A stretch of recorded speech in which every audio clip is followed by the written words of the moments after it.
अब देखिए हम बात करते हैं विटामिन के बारे में, जिसे अपन फाइलोक्विनिन भी कह रहे थे। ठीक है, इसका साइंटिफिक नेम क्या है? फाइलोक्विनिन है। अब देखिए क्या है कि this vitamin is also known as anti haemorrhagic vitamin. ठीक है, हेमरेजिक फैक्टर और कोगुलेशन विटामिन, यानी कि ये एक तरीके की एंटी हेमरेजिक फैक्टर है या फिर कोगुलेशन विटामिन के रूप में भी इसे जाना जाता है। क्यों जाना जाता है वो मैं आपको आगे बताने वाला हूँ।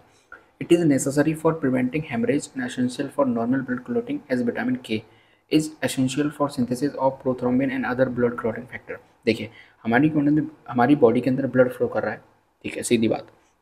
अब उसके लिए कुछ ब्लड क्लॉटिंग भी ज़रूरी होती है। जैसे मान चलिए हमें कहीं चोट लग जाती है, देन हमें चोट लगने के बाद वहाँ से ब्लड निकलना स्टार्ट हो जाता है।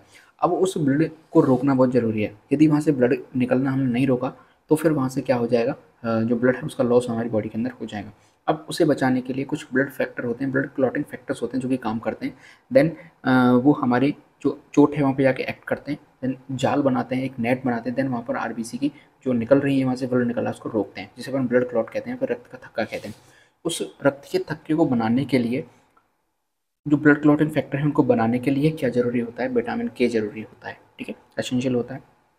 दूसरी चीज़ होती है हेमरेज। हेमरेज का मतलब है चोट लगना, और उस चोट से भी प्रिवेंट करता है कौन? विटामिन के हमें प्रिवेंट करता है। इसीलिए अपन इसे क्या कहते हैं? एंटी हेमरेजिक फैक्टर या फिर कोगुलेशन विटामिन भी अपन इसे कह देते हैं। कोगुलेशन का मतलब क्या होता है? किसी चीज़ को एक जगह पर लाके बाउंड करना। तो उसके लिए कौन काम करता है? विटामिन के काम करता है। ठीक है, अब देखिए यदि हम इसके रिकमेंडेड डाइटरी अलाउंस की बात करते हैं कि यदि हम आरडीए हमें देता है तो कितना मिलना चाहिए इसका, there is no specific recommendation for vitamin K as there is variation in vitamin K synthesis in intestine. ठीक है, यानी इसका कोई स्पेसिफिक स्पेसिफिक रिकमेंडेशन नहीं है कि इतना हमें चाहिए, लेकिन इसके कुछ वेरिएशंस हैं जो हमें इंटेस्टाइन के अंदर सिंथेसिस रूप में देखने को मिलते हैं। So in general estimated safe and adequate intake of vitamin K, तो इन्फेंट के अंदर जनरल वे में कितना होना चाहिए? 10 से 20 माइक्रोग्राम होना चाहिए। एडल्ट के अंदर 70 से 140 माइक्रोग्राम होना चाहिए। यहाँ पर अपन देख लेते हैं, जैसे इन्फेंट के अंदर 2 से 2.5 माइक्रोग्राम पर डे के आसपास होना चाहिए। ठीक है, चिल्ड्रंस के अंदर 30 से 60 माइक्रोग्राम पर डे के अंदर होना चाहिए। एडल्ट के लिए 90 से 120 माइक्रोग्राम पर डे होना चाहिए। लेकिन जो प्रेगनेंसी वुमेन है या फिर लैक्टेटिंग वुमेन है उनके अंदर कितना होना चाहिए? 90 से 120 माइक्रोग्राम पर डे के आसपास की रिक्वायरमेंट होती है। कोई फिक्स नहीं है, कोई इस पे रिकमेंडेशन नहीं है, बस जनरल वे में इतना इसका बताया गया है कि इतना होना चाहिए। ठीक है, अब अपन यदि हम इसे बाहर से कंज्यूम करना चाहते हैं, डाइटरी सोर्सेज क्या हमारे सामने इसके लिए होते हैं वो देखिए। Best source of vitamin K is green leafy vegetables, जैसे कि आपकी स्पिनिच हो गया, कोरिएंडर हो गया, रेड स्लीव्स हो गई, कॉलीफ्लावर हो गया, कैबेज हो गया, सोयाबीन हो गया, मीट एंड डेयरी प्रोडक्ट्स हो गए।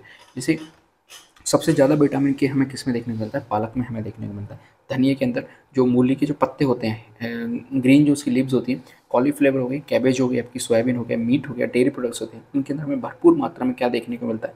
विटामिन के हमें देखने को मिलता है। तो विटामिन के हमें ज़्यादातर हम कहें वेजिटेबल्स के अंदर हमें देखने को मिलता है, तो आसानी से हम वहाँ से इसे कंज्यूम कर सकते हैं। आगे हम बात करते हैं आपके फंक्शंस की कि विटामिन के का क्या फंक्शन है। तो सबसे पहले मैंने आपको बता दिया कि विटामिन के का जो फंक्शन है वो ब्लड क्लॉटिंग फैक्टर के रूप में काम करता है। यानी ब्लड का थक्का यदि बनाना है, ब्लड का जो क्लॉट बनाना है, उसमें ये हेल्प करता है उस चीज़ को स्टार्ट करने के लिए। यदि इसकी कमी हो जाएगी तो जो ब्लड क्लॉटिंग फैक्टर है वो ईजिली वर्क नहीं कर पाएंगे, तो वहाँ से आपका ब्लड है वो रुकना स्टार्ट नहीं होगा, और नहीं होगा तो ब्लड का लॉस होना स्टार्ट वहाँ से हो जाएगा। तो इसका जो मोस्ट इंपॉर्टेंट फंक्शन है वो क्या है? ब्लड कोगुलेशन है। ठीक है, विटामिन के प्रमोट करता है synthesize of prothrombin for normal clotting. Prothrombin एक हार्मोन है या एक प्रकार का सब्सटेंस है जो कि ब्लड क्लॉटिंग की जो प्रोसेस होती है, हम फिजियोलॉजी के अंदर पढ़ेंगे, वहाँ पे ये हेल्प करता है। ठीक है, तो प्रोथ्रोम्बिन बनता है, देन वहाँ से थ्रोम्बिन बनता है, फिर उससे आपके एक नेट बनता है, देन जाके आरबीसी उस नेट में फंस जाती है, देन हमारा ब्लड का क्या बन जाता है? क्लॉट बन जाता है। तो नॉर्मल क्लॉटिंग के लिए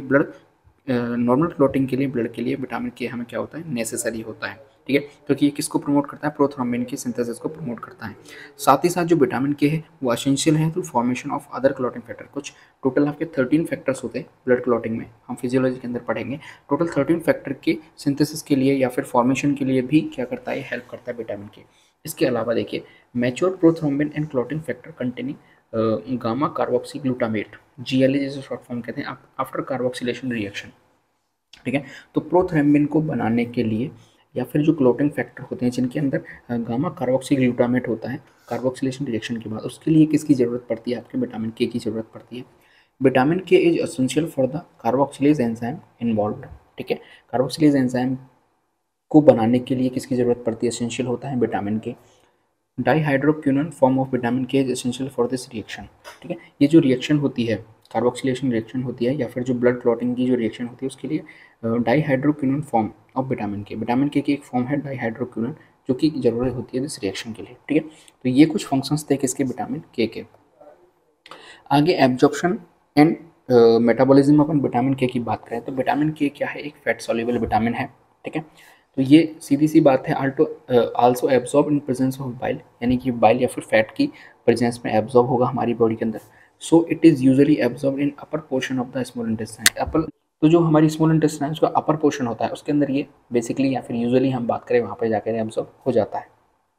ठीक है, आगे देखिए हम इसकी डेफिशिएंसी की बात करें, विटामिन के की डेफिशिएंसी क्या क्या होती है। तो इजी बर्वीजिंग हो जाएगी, यानी कि आसानी से आपको चोट लग सकती है। ठीक है, और एक बार चोट लगी देन आपका ब्लड जो वहाँ से लॉस होना स्टार्ट होगा, निकलना स्टार्ट होगा, देन वो रुकेगा नहीं, बहुत आसानी से उसको रुकेगा नहीं, बहुत लेट वहाँ पे जाके अब क्या बनेगा, ब्लड का थक्का बनेगा। Oozing from knows and gums, यानी कि ब्लडिंग आना स्टार्ट हो जाती है, रक्त बहने लग जाता है, जैसे आपके नोज़ हो गए या फिर गम्स हो गए, थोड़ा सा आपने ब्रश किया, थोड़ा तेज़ी से ब्रश किया तो देन आपकी गम्स वहाँ से रप्चर हो जाएंगे, देन आपसे वहाँ से ब्लीडिंग आना स्टार्ट हो जाएगी। ठीक है, इसके अलावा हम बात करते हैं excessive bleeding from bones, punctures and injection और सर्जिकल साइट्स।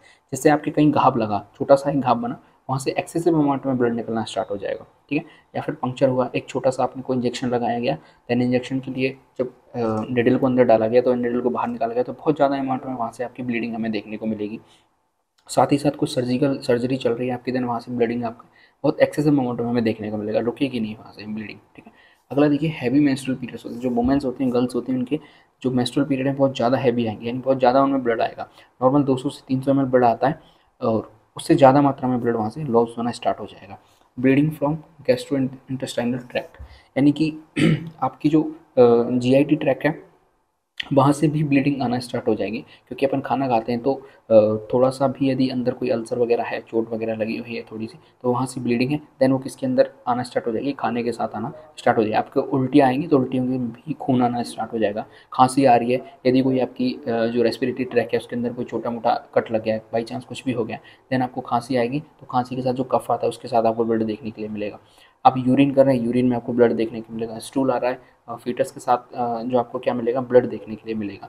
तो ये सारी चीज़ें हैं। ब्लीडिंग जब भी आपको देखने के मिल रही है, एक्सेस अमाउंट में यदि ब्लीडिंग आपको देखने के लिए मिल रही है, तो वहाँ सीधी सी बात है कि इसकी डेफिशिएंसी, विटामिन के की डेफिशिएंसी हमें देखने को मिलती है। क्यों? क्योंकि यहाँ पे जो ब्लड क्लॉटिंग होनी चाहिए, जो हमें ब्लड लॉस को रोकती है, खून के थक्का बनाती है, वो वहाँ पे नहीं हो पाती। तो इस वजह से यहाँ पर विटामिन के की डेफिशिएंसी के कुछ लक्षण थे, वो मैंने आपको बता दिया। ठीक है, इस तरीके से आपकी जो विटामिन के है वो कंप्लीट हो जाती है।